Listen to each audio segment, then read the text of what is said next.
Le procès qui oppose la TikTokeuse Florence Kingbo, 21 ans, et Patrice Talon, 67 ans, s'est ouvert ce mardi 3 février 2026 devant la Criette, dans un climat particulièrement tendu. La prévenue est poursuivie par le parquet spécial pour 4 chefs d'accusation en lien avec des propos jugés outrageants tenus à l'encontre du président de la République. Dès l'ouverture de l'audience, la stratégie de la défense a suscité la surprise.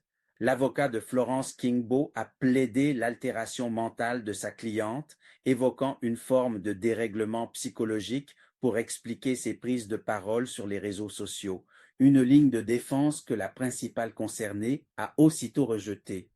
Face au juge, la TikTokeuse a choisi d'assumer pleinement ses déclarations, reconnaissant les faits qui lui sont reprochés. Elle a cependant tenu à dénoncer ce qu'elle considère comme un traitement judiciaire inégal, estimant que la liberté d'expression serait appliquée de manière sélective au Bénin.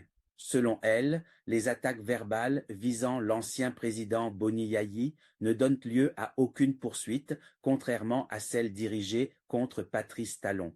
Cette audience inaugurale, marquée par des échanges tendus et des positions tranchées, donne le ton d'un procès qui dépasse le simple cadre judiciaire.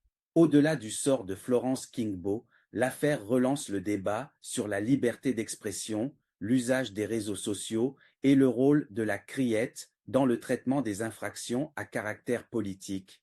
La Cour a renvoyé l'affaire au 24 mars 2026. À l'annonce de cette date, Florence Kingbo s'est emportée. Elle a déclaré devant le juge que le dossier peut être même renvoyé en 2030 et qu'elle se sentait trop à l'aise en prison, où elle mangeait 7 fois par jour.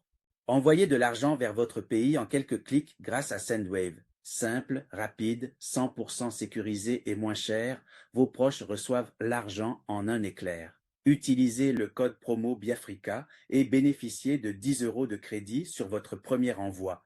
Téléchargez Sendwave maintenant